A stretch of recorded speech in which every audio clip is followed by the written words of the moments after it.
Olá, sejam todos bem-vindos a mais uma edição do Formação em Debate. No programa de hoje vamos falar sobre sífilis, sinal de alerta. O Formação em Debate de hoje começa de cara nova no formato e nas vinhetas. Tudo isso sabe por quê? Porque nesse mês estamos completando um ano de programa. Bom demais, não é? Foram tantos temas e dúvidas respondidos pela nossa equipe, por conta de vocês. Graças a cada um de vocês que contribui em todas as edições. Essa é uma forma de homenageá-los. Então, a todos vocês, a nossa gratidão. E mais uma vez estamos atendendo às sugestões enviadas por vocês, isso mesmo.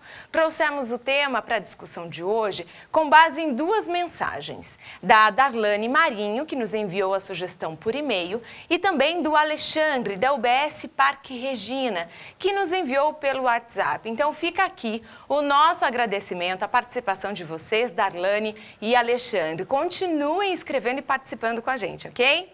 Então vamos refletir sobre o tema de hoje. A transmissão da sífilis pode estar relacionada a aspectos sociais, biológicos, culturais e comportamentais que influenciam a ocorrência da doença na população. Tendo em vista que a sífilis tem fases assintomáticas e latentes, com uma diversidade de sinais e sintomas, como garantir o diagnóstico precoce e correto? Como identificar diferentes necessidades nos usuários e proporcionar um atendimento individualizado e centrado na pessoa, levando em conta o princípio da equidade. Que tal discutirmos isso juntos no programa de hoje?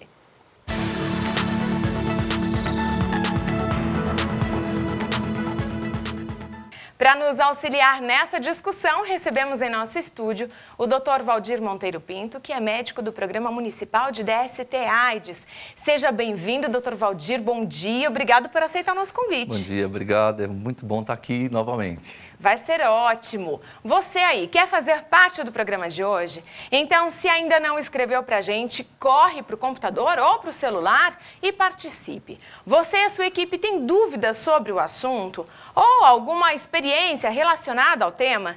Então, mande a sua mensagem para nossa equipe, que vamos fazer de tudo para responder ao vivo aqui no programa.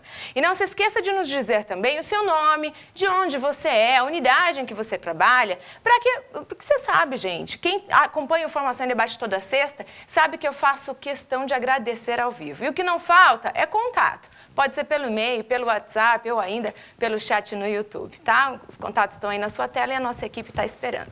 Nós já temos perguntas aqui. Vamos ver qual é a primeira pergunta de hoje? A dúvida veio do Daniel Brandão, ele quer saber como está a situação da sífilis no mundo. É possível dar um panorama geral? Sim, a gente tem... Na realidade, o total de casos de sífilis no mundo a gente não sabe. A OMS trabalha com estimativa, a OMS, a Organização Mundial de Saúde, trabalha com estimativas de casos, né? E a última estimativa que ela lançou foi a de 2015, que seria todo ano nós teríamos 5.600.000 casos novos de sífilis no mundo.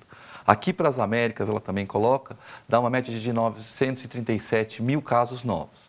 Então, quer dizer, é muito caso de uma doença, falando só de sífilis. Falando só de sífilis. Daniel, olha, a gente fez um panorama geral, com certeza vão ter outras questões que eu tenho certeza que vai esclarecer ainda mais essa dúvida que você enviou. Obrigada pela sua participação. Vamos para mais uma questão? Agora a dúvida é do Fernando Alves, da UBS Vila Brasilândia, ele mandou para a gente pelo WhatsApp.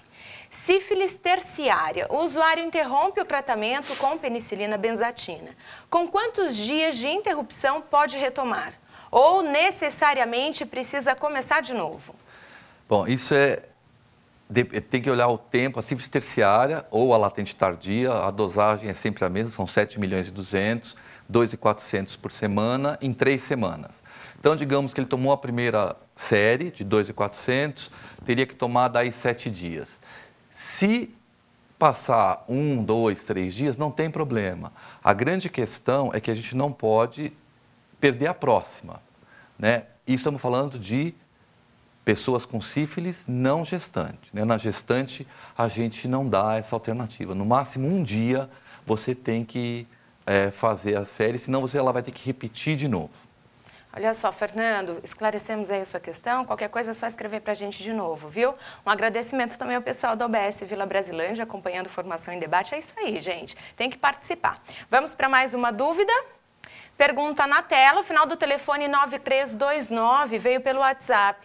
Qual a gravidade da sífilis? Isso é importante a gente reforçar, né? Isso. A gravidade da sífilis é o não diagnóstico, né? A não busca pelo serviço de saúde, e aí, porque a sífilis é uma DST, é uma doença sexualmente transmissível, o que a gente tem que ver é o seguinte, e nós temos que nos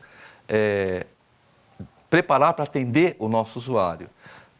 É DST, é numa área genital, é uma área que ele está constrangido, é uma área que muitos de nós profissionais, né, a área da sexualidade, tem dificuldade de discutir, né? Então a gente tem que deixar o paciente à vontade para que eles nos busquem e que a gente atenda a sífilis. Falando da gravidade, se ela não tratada, ela tem sinal e sintoma na fase primária, na secundária e na terciária. Mas esse período da primária até a terciária pode levar 20 anos, né? Então, o ideal é que se faça o diagnóstico na primária e na secundária, porque, na realidade, ela vai agravando as consequências, podendo levar, graças a Deus, não se vê mais casos de neurosífilis, ou terciarismo da sífilis, que pode levar a demência, a aneurisma de aorta, a situações neurológicas, complicações neurológicas. Não se vê mais isso, por quê? Ao longo de 10, 15 anos, alguém pediu um exame de sífilis, fez o diagnóstico antes de chegar numa terciária. A gravidade maior é que, não na terciária, em qualquer fase da sífilis, se é uma mulher e ela engravida, ela pode passar da mãe para o bebê, que a gente chama de transmissão vertical da sífilis. E aí, se não tratar dessa sífilis, a gente pode ter aborto, ela pode abortar por conta da sífilis, natimorto, né? Ou neomorto, né? Nascer e morrer nos primeiros dias. Ou, se nascer vivo com sífilis congênita, ter todas as complicações de uma sífilis congênita, né? Surdez, dificuldade visual, dificuldade no aprendizado, tudo isso. Então, e é uma doença que a gente tem tratamento e tem cura, né? Então, porque é muito fácil. Todas as unidades básicas do município têm condições laboratoriais para fazer o diagnóstico de sífilis e tem a medicação para o tratamento da sífilis.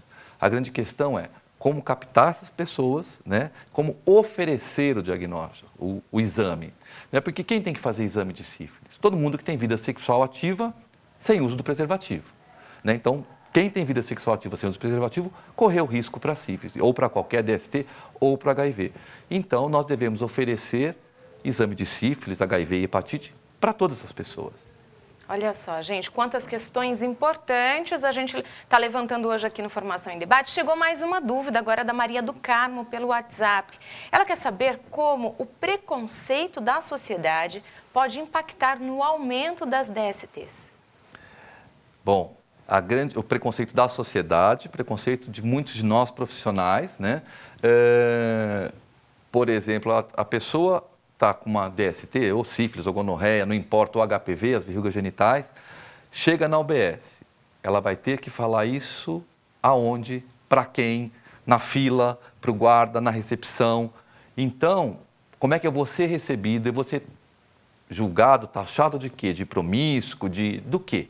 Então, já não fala, já não procura, né? E isso, dentro do serviço de saúde, fora do serviço de saúde, talvez seja maior, né? O preconceito de que com quem eu me relaciono, com quantas pessoas eu me relaciono, e aí, se vou ser julgado, se vou ser questionado, eu vou fazer quando dá tempo, no escondido, e aí no escondido é se eu tenho a forma de prevenção à mão ou não, então aí você vai tendo mais risco. Então, o preconceito é muito ruim em relação a tudo, mas as DSTs, principalmente, porque a gente coloca as pessoas mais vulneráveis. Nesse sentido. Isso. Na abertura do programa, eu reforcei a questão da individualidade, de ter esse atendimento, né, centrado no paciente. Uhum. Tem um pouco disso também, de você perceber a própria dificuldade do paciente chegar a procurar esse serviço e não... nós julgarmos, né? E não julgar, não expor esse paciente. É uma questão tranquila, assim. Me diz,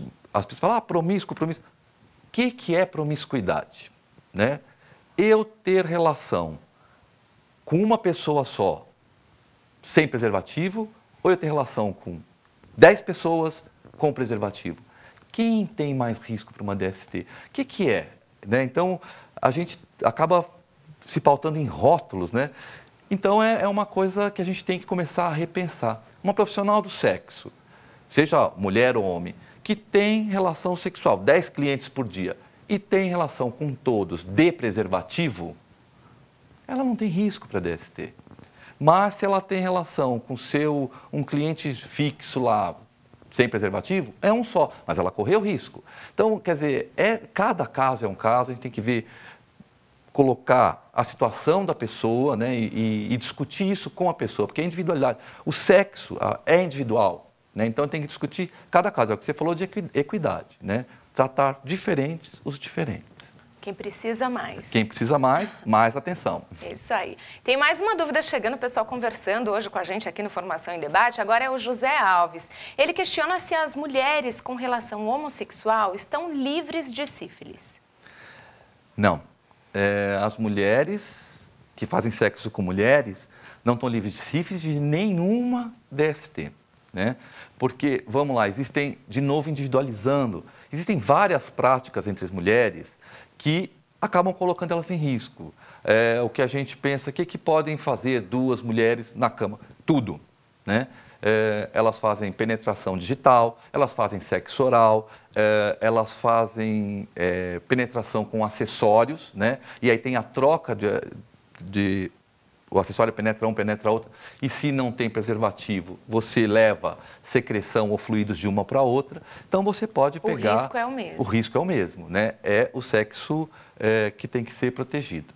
José, respondida aí a sua dúvida? Obrigada por participar do programa de hoje. Qualquer coisa é só escrever novamente, ok? Vamos lá que temos mais perguntas aqui. Essa também veio pelo WhatsApp, final 0687. A pessoa questiona se a sífilis congênita pode ser um indicador da assistência pré-natal e quais as dificuldades enfrentadas pelas equipes de saúde, na sua opinião. A sífilis congênita é um indicador de pré-natal, né? Da qualidade da atenção pré-natal. Aí quando diz atenção pré-natal, não é assistência, laboratório, é tudo isso. Então, quais as dificuldades que os profissionais encontram? A gestante fazer o pré-natal, ela ter acesso ao pré-natal o mais precoce possível, ela fazer o diagnóstico o mais rápido possível e o tratamento oportunamente. Fez o diagnóstico, faz o tratamento. E aí, a sífilis, o diagnóstico às vezes é meio complicado. Então, você depende de 2 exames e os profissionais querem ficar interpretando o exame.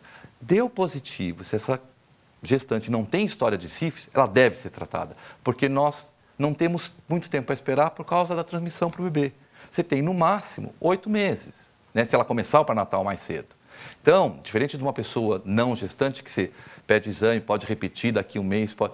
Não, na gestante nós temos que agir imediatamente, porque você está colocando em risco o bebê.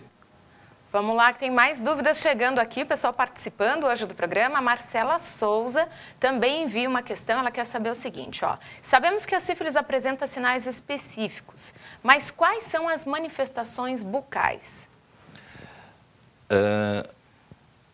É igual às genitais, né? Então, a gente tem na sífilis primária, o que é o primeiro sinal clínico? É o cancro duro, né? Que é a úlcera genital. Então, ela vai ser no pênis, na vagina, no ânus ou na boca.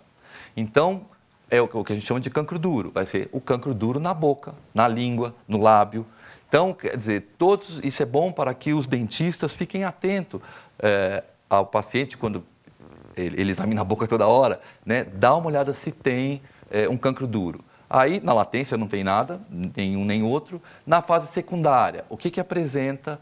Alguns dos sintomas são as lesões em placa, né? São placas mucosas, que vai dar também, de novo, no pênis, na vagina e na boca. Então, tem algumas placas bem discretas, brancas, mas o dentista percebe isso com facilidade. E aí, frente a um cancro duro ou uma lesão em placa, qualquer coisa que seja de sífilis, solicitar um exame, né? A gente tem exame de sífilis, para sífilis à vontade na rede. Então, todo profissional de saúde, é importante sempre ficar alerta. Marcela, legal ter você com a gente hoje, viu? Espero receber mais vezes a sua participação. Qual será a próxima dúvida aqui na tela? Será que é a sua? Você já enviou? Vamos conferir, então? É da Ana Mara Costa, ela mandou pelo WhatsApp. Ela questiona por que não conseguimos eliminar a sífilis congênita, já que é evitável. É uma questão, hein? É, exatamente. Isso, assim, a gestante ter acesso ao pré-natal, né? Se ela não tiver acesso, ela vai ter a sífilis e vai ter sífilis congênita. Pedir o exame o mais precocemente possível, ele faz parte do protocolo de pré-natal, né? Você oferecer 2 exames durante o pré-natal, no mínimo, né? Na primeira consulta e no início do 3º trimestre. Por quê? Se não faria só na primeira consulta, não tem sífilis, tudo bem. Não, gestante é uma mulher que tem vida sexual ativa também. Ela pode começar sem sífilis e adquirir sífilis ao longo da gravidez. Pode acontecer também dela estar no começo da gravidez com sífilis, tratar e depois ela adquirir novamente? Pode, exatamente isso. Nós temos que tratar o parceiro ou os parceiros sexuais, porque não dá imunidade à sífilis. Eu posso ter quantas sífilis eu quiser, né? Então ela pode começar com sífilis, ser tratada e adquirir sífilis de novo ao longo da gravidez. Por isso que tem os exames de controle para sífilis, de pós-cura, pós-tratamento, né? E ela pode começar sem sífilis e aí alguns pessoas ficam tranquilos, já pediu exame de sífilis. E esquece que aquela gestante tem vida sexual. E ela pode adquirir sífilis. E ainda tratar o precocemente possível, porque se a gente demorar muito para tratar, quanto mais essa gestante fica com sífilis em tratamento, mais esse bebê fica sendo atacado pelo treponema, né? E mais complicações esse bebê vai ter. E no caso, vamos pensar já na maternidade, essa gestante que teve, que tratou ou que não passou pelo pré-natal, vamos pensar em todas as possibilidades. Na maternidade esse bebê nasce. Como que é trabalhar dessa questão, de saber se o bebê pode ter sífilis congênita? Isso. Também faz parte do protocolo, né? O 3º exame de sífilis, estou falando do protocolo, é o protocolo mínimo. Menos que isso você não pode fazer. Isso você é obrigado a fazer. Na internação para o parto, a maternidade tem que fazer um teste de sífilis na gestante. Né? Na internação? Na internação. Então, quer dizer, se ela não fez pré-natal, se ela não fez o diagnóstico no pré-natal, a maternidade vai fazer.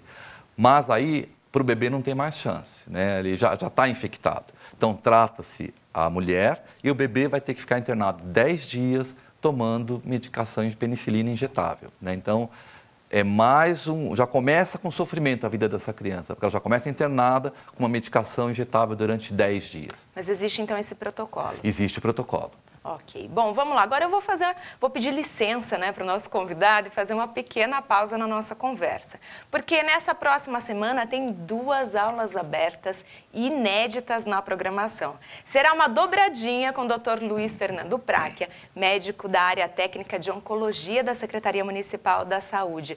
Você vai conferir tudo sobre rastreamento do câncer de colo uterino e rastreamento do câncer coloretal. Fique atento aos horários de exibição que estão na tela e aproveite todo esse conteúdo incrível que a gente programou para você, ok? Vamos voltar para a nossa discussão de hoje porque tem mais perguntas aqui. Vamos lá. 2038 é o final do telefone. A pessoa pergunta quais drogas podem ser usadas no tratamento da sífilis. A droga de eleição é a penicilina, é a mais efetiva. A penicilina está no mercado foi descoberta em 1928 e até o momento é a melhor droga, ainda não tem resistência do treponema à sífilis. Já foram testadas várias drogas que ao longo do tempo mostraram resistência, mas no momento, o que a gente tem para a sífilis? A penicilina, benzatina, a doxaciclina e o ceftriaxona. Então essas são as drogas. Agora, em sendo gestante, a única droga tem que ser a penicilina, porque as outras drogas tratariam a mulher, mas não atravessam a barreira placentária e o bebê não estaria sendo tratado. Então, gestante, tratamento é só com penicilina, porque você consegue tratar mãe e feto. Há algum tempo, é recente isso, houve uma escassez da penicilina no mercado. Isso. Hoje já se normalizou isso, a gente sabe que tem uma briga com a indústria farmacêutica, enfim. Hoje está um pouco mais tranquilo o abastecimento? Está mais tranquilo, sim. E cabe dizer, assim, não houve escassez, houve falta em alguns estados no estado de São Paulo e no município de São Paulo não faltou, porque se soube do desabastecimento antecipadamente e se restringiu o uso da penicilina somente para gestante. Quem não era gestante iria usar as outras drogas. Então, não faltou penicilina em nenhuma unidade básica do município, né?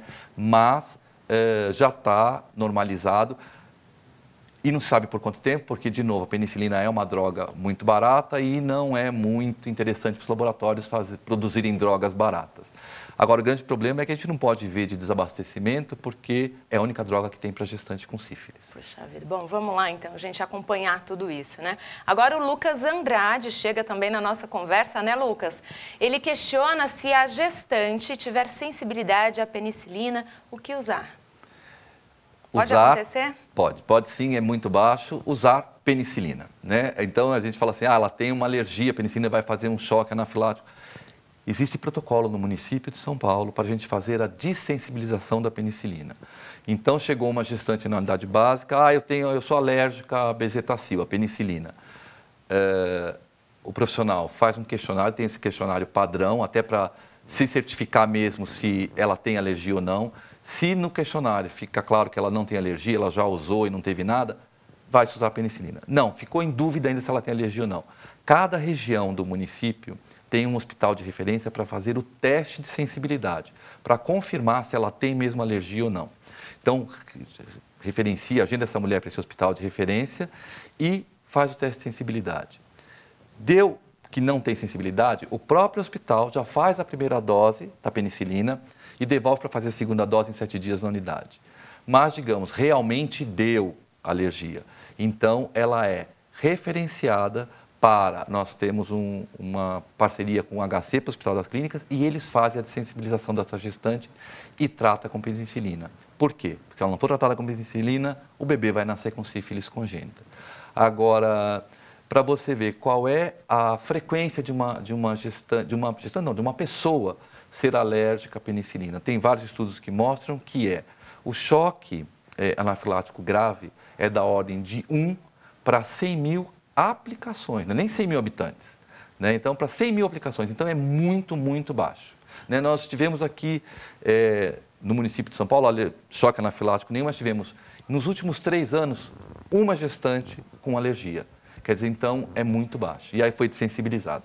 Bom, e sabendo que existe toda essa estrutura para atender, para fazer dessensibilização, todas essas parcerias, enfim, não tem escapatória. Tem que tratar, tem que cuidar. É bom até a gente reforçar a responsabilidade do profissional que está atendendo, que está cuidando desse paciente, né? E tem que ser ágil, né? Ágil, porque a gente não temos 9 meses, porque ela já chega de pelo menos 1 mês, né? Então, nós temos que ser ágil para isso. É fazer o diagnóstico rápido, se tem alergia, confirmar ou não e sensibilizar o mais rápido possível. Olha aí, hein, pessoal, vamos ficar alerta, hein? Vamos lá que tem mais dúvidas para a gente responder. Essa também veio pelo WhatsApp, final 3795. O Ministério da Saúde estabeleceu meta para sífilis congênita de incidência menor ou igual a 0,5 casos em 1.000 nascidos vivos. Hoje, como está a incidência no município de São Paulo e no Brasil? Essa meta não é do Ministério, o Ministério cumpre essa meta, né? É uma meta da Organização Mundial de Saúde, serve para o mundo inteiro. Você só diz que aquele país, ou aquele estado, aquele município eliminou a sífilis congênita quando você tem meio caso por 1.000 nascidos vivos, que significa o quê? Tem um caso de sífilis congênita para cada 2.000 crianças que nasceram vivas. Nós estamos mal, tanto o município quanto o país, né? No município nós temos 10 vezes mais do que isso. Nós temos, em 2015, foram 5,9 casos de sífilis congênita para cada 1.000 nascidos vivos, né? O Brasil está um pouquinho abaixo, acho que era 4,8, mas o que a gente tem que ver, no município de São Paulo, não falando do Brasil, mas assim, no município de São Paulo, nós temos um bom sistema de notificação. Então, o que acontece aqui é a realidade, porque a gente notifica praticamente tudo. E aí no Brasil, quando é que se você não notifica, você não tem caso. Então, aí você tem alguns estados que podem ter falhas na notificação e aí os casos não aparecem, né? Então, vamos ter que ver isso. O município de São Paulo, o que se apresenta é a realidade. Nós temos 5,9 casos de sífilis congênita para cada 1.000 nascidos vivos. Nós temos que abaixar isso em 10 vezes. Então, esse é o trabalho nosso dos profissionais de saúde para abaixar isso. Então, todo mundo tem que arregaçar as mangas, meter a mão na massa, ir atrás desse paciente, cuidar para que esse número diminua. Diminua. E isso não estamos computando quantas crianças morreram com sífilis congênita, né? Nós estamos falando dos nascidos vivos. Olha só, gente, vamos então para mais uma questão, é justamente esse papel da Formação em Debate, levar a informação, discutir como melhorar os processos de trabalho para que a gente possa oferecer um atendimento com qualidade, né?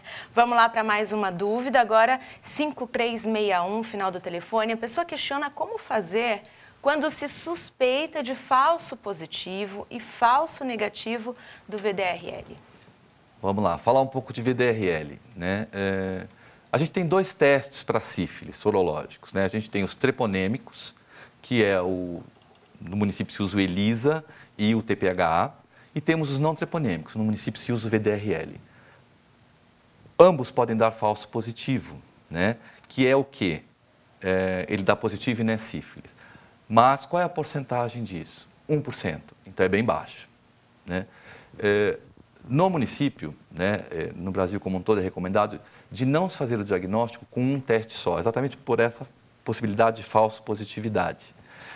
Então, se frente a um exame positivo, seja ele treponêmico ou não, o laboratório obrigatoriamente, ele não solta esse resultado. Na mesma amostra de sangue que ele tem lá, ele faz o outro, No município se começa com treponêmico, que é o ELISA. Se o ELISA deu positivo, o laboratório pega a mesma amostra de sangue que está lá e faz um VDRL. E aí você tira as possibilidades de um falso positivo. E um falso negativo, digamos, não deu negativo e é sífilis, o VDRL. É possível que isso aconteça bem no começo da infecção, né, porque eu tive uma relação infectante. Quando é que vai aparecer o meu cancro duro, minha sífilis primária? Em média de 3 semanas, 21 dias. Né, mas pode levar até 90 dias para aparecer. Quanto tempo o VDRL demora para positivar? Em média, 1 a 2 semanas depois do cancro. Então, fazer o exame de VDRL quando eu estou com cancro e ele dá negativo, eu digo, não é sífilis. Não, isso é sífilis. É que ele não positivou ainda, né? Mas você tem uma lesão clínica, né? E a outra possibilidade dele dar negativo, dele dar um falso negativo. No final, numa infecção, numa latência tardia, o VDRL sobe a titulagem e depois cai, né? E é possível que ele negative, né? Mas se não foi tratado, é uma sífilis.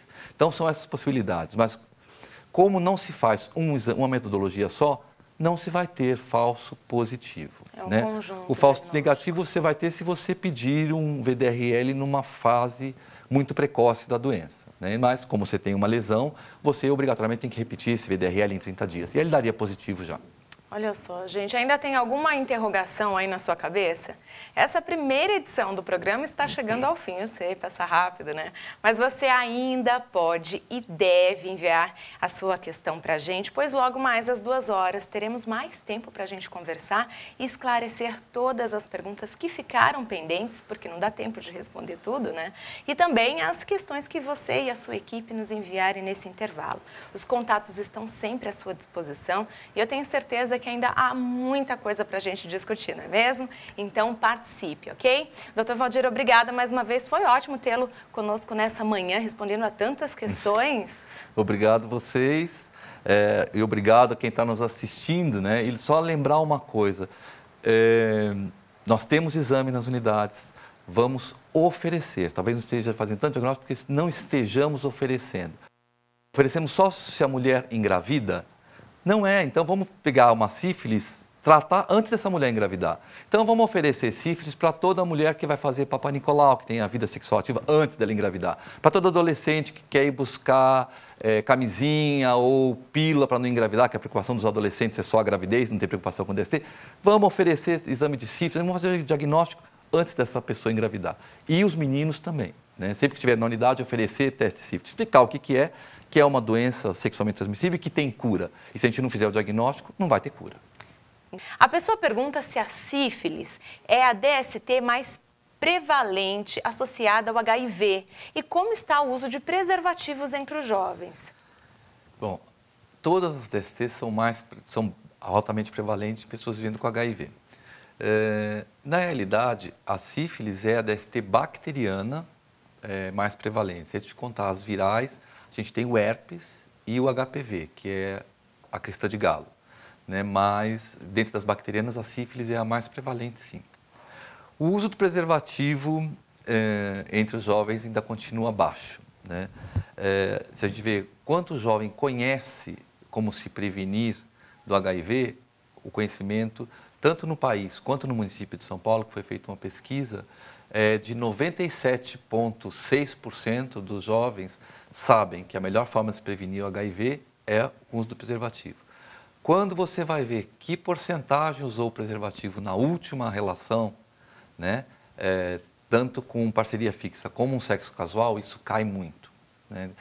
E dentre os jovens, acho que está na ordem de 60% só que usaram preservativo na última relação. Então, é bem baixo. Nossa, isso é preocupante, com tanto conhecimento, né? Se há informação, se as pessoas sabem, por que ainda é baixo esse número, tem essa discrepância entre a informação, as pessoas que sabem e o uso? O profissional precisa estar atento a isso também. Precisa estar atento assim. A grande dificuldade é como é que você muda o comportamento, né? Como é que você vê o jovem... A gente já foi jovem, eu já fui há mais tempo, você está saindo da juventude agora. O que a gente vê? Ele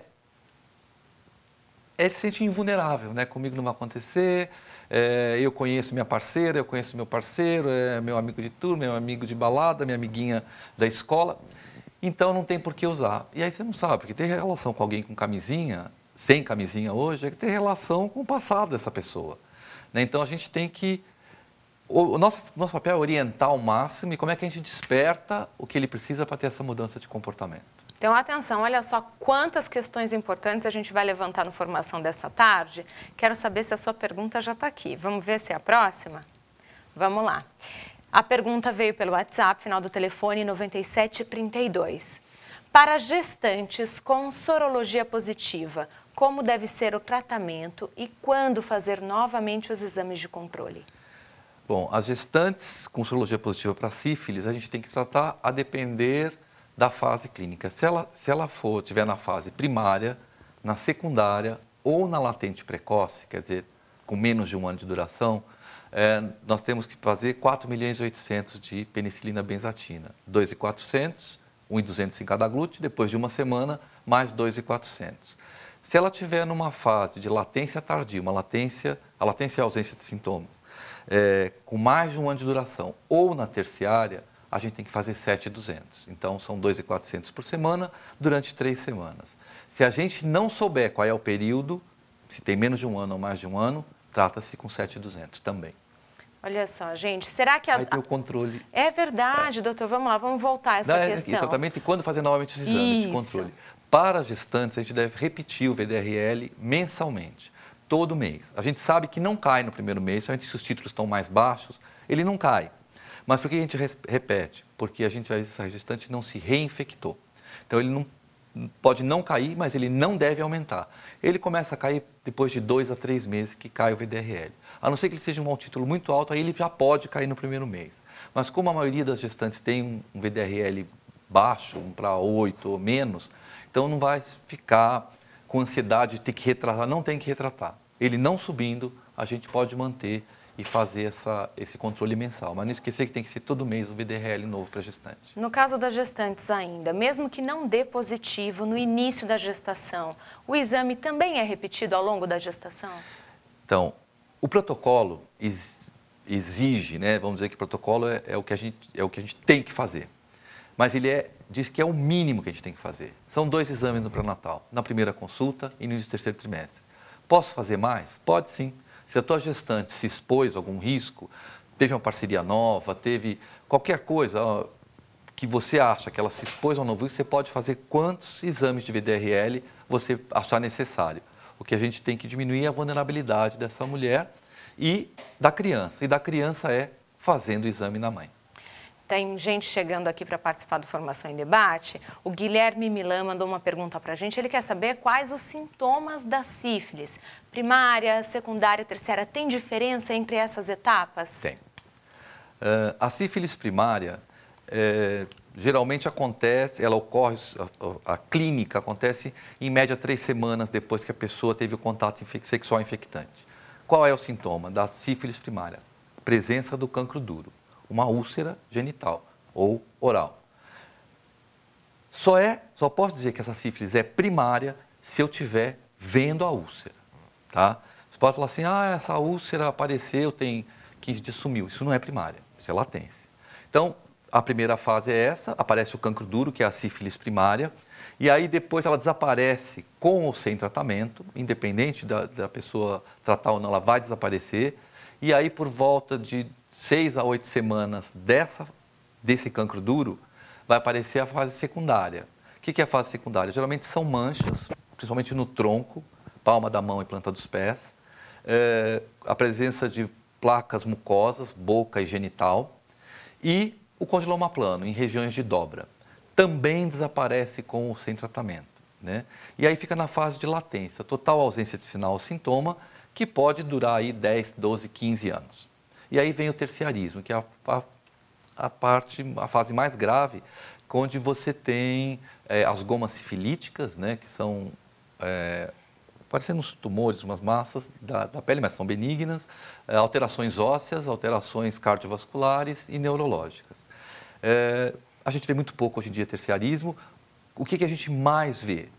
A sífilis latente, sem nenhum sinal ou sintoma, que a gente descobre pela sorologia. Somente com a sorologia. Com a sorologia. Por isso que a gente sabe, como a maioria das pessoas está em latência e se gestante, por isso que é obrigatório o exame, para a gente pegar a sífilis. Eu tenho certeza que muita gente já sabe disso, conhece o protocolo, mas vale reforçar essa informação e a gente sempre se atualizar em relação aos protocolos, aos procedimentos. Tem mais perguntas chegando. Agora, pelo final do telefone 8956, a pessoa quer saber o que explica o aumento do número de casos de sífilis no mundo. Por que se falar em epidemia? Pode-se falar, perdão. A pessoa pergunta se pode se falar em epidemia. Não, não é uma epidemia de sífilis. A epidemia, a definição é bem diferente. O que a gente tem observado aumento do número de casos de sífilis, por alguns motivos, né? Primeiro, a sífilis adquirida, né? Porque a gente tem a sífilis adquirida, sífilis em gestantes e sífilis congênita.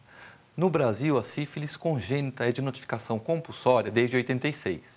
Então, de 86 para cá, qualquer pessoa que frente a um caso de sífilis congênita é obrigado a notificar para o município, estado para a União. A sífilis em gestante a partir de 2005 e a sífilis adquirida, sífilis em adultos, a partir de 2010. Então é uma coisa muito recente ainda, então os municípios estão começando a ter o hábito de notificar. Isso os casos aparecem. Segundo, a disponibilidade de exames disponíveis, de exames laboratórios para fazer o diagnóstico, né? Todos os municípios têm investido em ter à disposição a sorologia para sífilis e, claro, se eu pesquiso, eu acho, né? E também tem um aumento de casos porque as pessoas estão fazendo sexo sem preservativo. Mais vezes, é lógico, se não tivesse a falta de sexo sem preservativo, não teria aparecido. Ou o uso do preservativo, mas de forma errado, ou inconsistente, põe o preservativo só na hora de ejacular, na prática do sexo oral não faz o uso do preservativo, quer dizer, aí você adquiriu a sífilis de qualquer forma. Doutor Valdir, tem mais gente chegando aqui para a nossa conversa, o pessoal participando aqui do Formação em Debate, é isso aí, viu, gente? Pode enviar para cá a sua dúvida. Agora é a Carla Siqueira. Ela quer saber o seguinte, ela coloca que o teste rápido, se ele está disponível em todas as unidades de saúde, é uma questão, e em quem ele deve ser aplicado e oferecido, e o que fazer com os casos positivos. Vamos lá, o teste rápido é um teste treponêmico, é aquele teste que seria o específico para sífilis. Em relação às unidades básicas, a maioria, se não todas, a maioria das unidades básicas tem pessoal capacitado para a realização do teste rápido. O resultado sai em 15 a 20 minutos, então é uma coisa muito rápida. É bem rápido mesmo. Né? O que a gente falou pela manhã, a gente tem que ter as duas metodologias, o teste treponêmico e o não treponêmico. Eu estou frente a um teste só treponêmico, que estaria do outro. Quando é coleta de sangue, o laboratório pega na mesma amostra e faz a outra metodologia. Aqui a gente não tem amostra, porque ele é rápido, ele é feito por punção digital. E aí o que acontece? Quando é que eu vou tratar essa pessoa? Se for uma gestante, sempre. né? Porque a gente não tem tempo para ficar investigando por causa do bebê. A quem ele deve ser oferecido? Se o RH da unidade tiver disponibilidade de fazer para todos, que faça para todos. Mas o que a gente sabe, está todo mundo meio sobrecarregado. Então, você tem que parar um profissional para fazer o exame, esperar 20 minutos ali vigiando. Se não der para fazer, ofereça a sorologia. Agora, em gestante, em especial aquelas que chegam mais tardiamente no pré-natal, aí é mandatório fazer, porque eu não tenho sequer 10 dias para esperar um resultado, né? Ou ela não vir na próxima consulta. Já chegou tarde no pré-natal, então é oportunizar. Teste rápido positivo, teve sífilis? Não, nunca tive. Trata-se essa gestante e colhe o VDRL para comparar os dois. Então, quando ela voltar, a gente vai poder comparar e ter o título do VDRL para eu poder fazer o meu controle de cura depois. Olha só, gente. Carla, muito obrigada pelo envio da sua dúvida e qualquer coisa, se ficou ainda alguma interrogação aí, é só escrever novamente para a gente, ok? Vamos lá, que agora tem mais uma pergunta na tela. Essa dúvida é do Fabiano Couto. Ele pergunta o seguinte: são preconizados 2 exames durante a gestação, a gente já citou aqui. Qual é o índice atual de realização desses exames no município? Tem algum dado atualizado a respeito disso? Esses dados são tirados anualmente, né? O que eu lembro estava perto de 1,8 ou 6, que não chega aos 2 exames. Mas aí tem que ver o que está acontecendo para isso. Eu não coloquei que era gestante, então não computou como gestante, então não dá para saber. Também as gestantes que não fizeram pré-natal, elas vão parir, né? Então tem mais mulheres, sei lá, se de 100 mulheres, 30 não fizeram pré-natal, elas vão faltar exame, computar exame para essas mulheres, né? Mas o esforço da Secretaria é cada vez mais incentivar para que esses exames sejam feitos, porque é muito pior ter uma criança com sífilis congênita do que realizar os exames. E o pior, os exames estão disponíveis, né? A questão é da gente solicitar o exame para todas as gestantes. Para todas as pessoas que tenham vida sexual. É isso aí. Fabiano, muito obrigada pelo envio da sua dúvida, viu? Continue participando com a gente. E tem mais dúvidas chegando pelo WhatsApp, agora é a vez do Alexandre Coelho. Ele quer saber qual a importância da referência e contra-referência, principalmente no caso das gestantes. Bebê com diagnóstico positivo para sífilis também, a gente podia falar um pouco sobre isso. Não, para gestante com sífilis, você não tem referência e contra-referência. Toda gestante com sífilis deve ser acompanhada no pré-natal normal da unidade básica, né? Porque não tem nenhuma situação, nenhuma necessidade dela ir para um pré-natal específico. O pré-natal de alto risco não é um pré-natal de alto risco. A gestante com sífilis é acompanhada na unidade básica de saúde, os exames são feitos na unidade básica de saúde, o tratamento é realizado na unidade básica de saúde. Da mesma forma, as crianças com sífilis congênita. Elas nascem com sífilis congênitas, elas ficam internadas durante 10 dias, realizam todos os exames necessários e saem para fazer a puericultura na unidade básica de saúde. Porque essas crianças que nasceram de mãe com sífilis têm que ser acompanhadas de perto durante 2 anos, para saber se não vai ter nenhuma sequela, algo da doença tardia. Né? Então é isso. Mas então é tudo na atenção básica? Tudo na atenção básica, tudo na unidade. sífilis na gestação e na criança é na atenção básica. Se tiver alguma intercorrência que a sífilis não tem, né, você pode referenciar, mas sífilis em gestante é na atenção básica. Alexandre, muito importante a sua dúvida, viu? Contribuindo aqui com Formação em Debate. Obrigada pela sua participação. Vamos para mais uma questão aqui na tela. 2045, o final do telefone que mandou para a gente pelo WhatsApp. Maior vulnerabilidade social tem impacto direto sobre esse agravo? De que maneira? E como a UBS deve se organizar considerando essas questões? Bom, a maior vulnerabilidade social tem impacto negativo em tudo na saúde, né? Vamos considerar pessoas em situação de rua, pessoa usuária de substâncias psicoativas, não tem acesso, né, à unidade, ou não sabe que tem esse direito, então não vão. Em situação de rua ou em uso de substâncias, tem o preservativo à mão para usar na hora de ter a relação, então, quer dizer, isso afeta diretamente a saúde dessas pessoas como um todo, né? Não só em termos de DST, mas como um todo. Mas principalmente no DST, porque você acaba tendo, quem tem uma DST, uma sífilis, tem um risco aumentado de adquirir o HIV. Então, o que se fazer? Né? Então, para a unidade básica é acolher, né, essa pessoa em situação de rua ou essa pessoa usuária de substâncias, informar que ela tem esse direito e dar preservativo, quanto ela quiser, porque na realidade isso é uma outra coisa que a informação tem que circular, que você não tem limite de preservativo a pegar na unidade, você não tem que comprovar nada, entregar nenhum documento, dizer para que você vai usar. Agora a informação precisa chegar em quem vai usar. Não adianta ter preservativo no almoxarifado, isso não serve para nada. A gente pode entrar na questão da busca ativa aqui também, levando em consideração essa questão? Busca ativa... Ou para casos específicos Para quê, mesmo? né? Assim, é difícil falar em busca ativa, você não pode obrigar ninguém que não queira fazer tal coisa, nenhum exame, né? Tem que ter o meu consentimento para você colher o meu sangue. Agora, o meu consentimento pode ser dado quando eu tenho quando eu tenho conhecimento da importância disso. Então, esse faz parte do acolhimento, né, que significa acolher mesmo, explicar o que ela tem direito, para que serve isso, eu não quero que você faça exame para nada, é para o seu bem explicar a não realização, o que dá, né? Então, busca ativa é uma palavra meio estranha.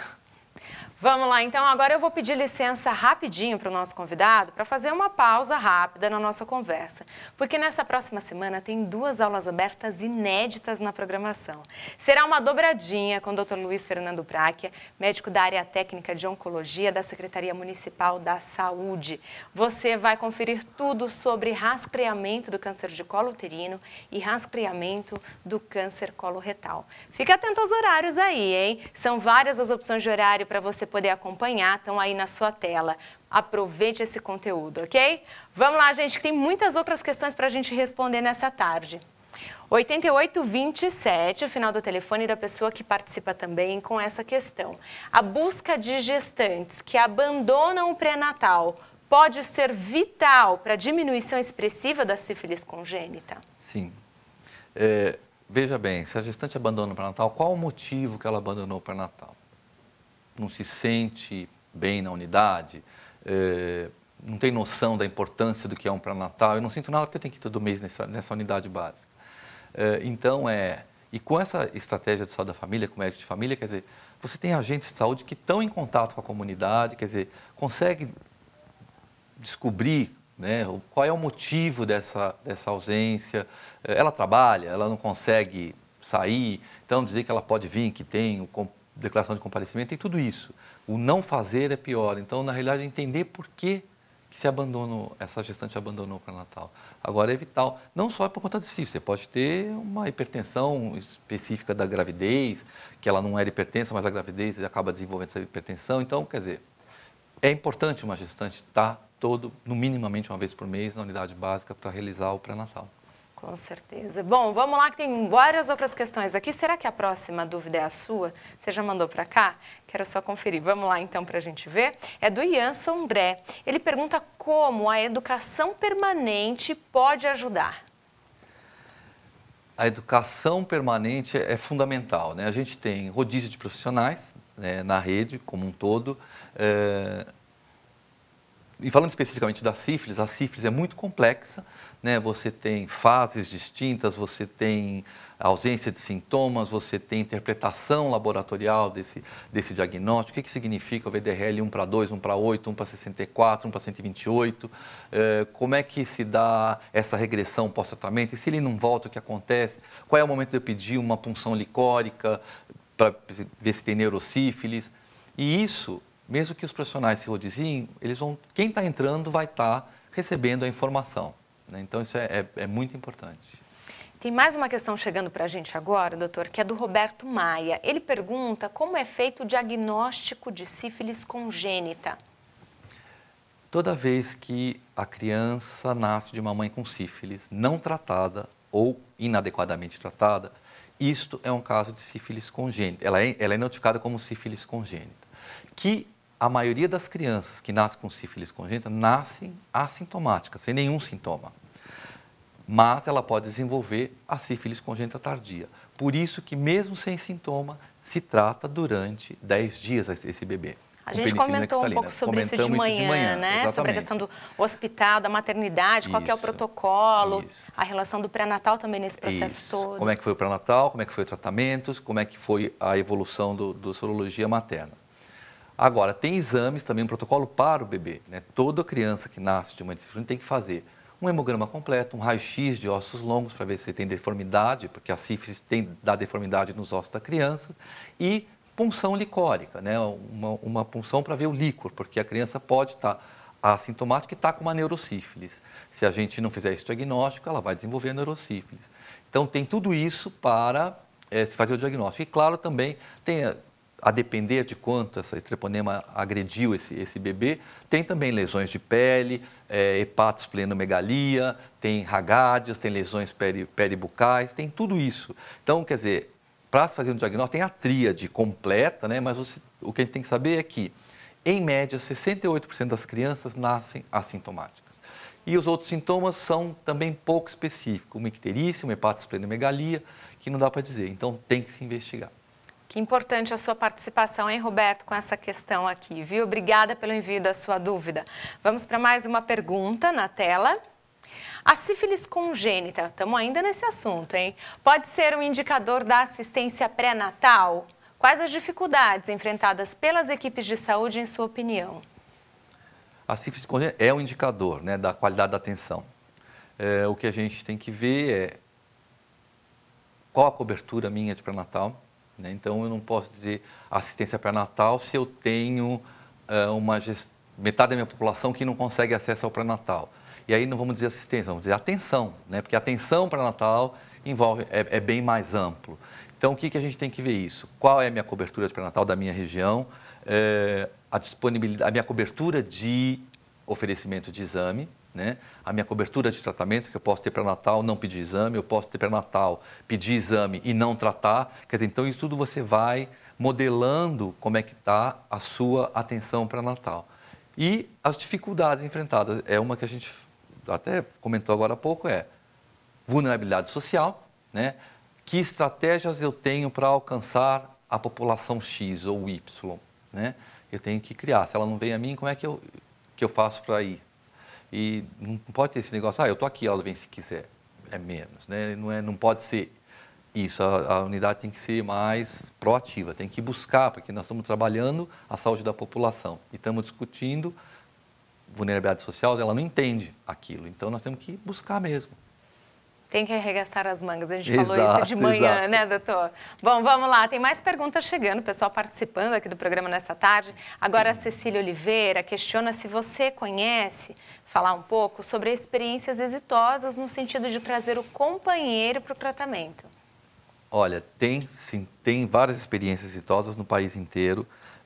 Tem um trabalho, inclusive, científico já publicado pelo Dr. Geraldo Duarte, da USP de Ribeirão Preto, que exatamente mostrou, e tem algumas teses de mestrado sendo defendidas agora, mostrando que a participação do parceiro no pré-natal, que a gente chamou pré-natal do homem, né, o pré-natal do parceiro, tem desfechos positivos em tudo.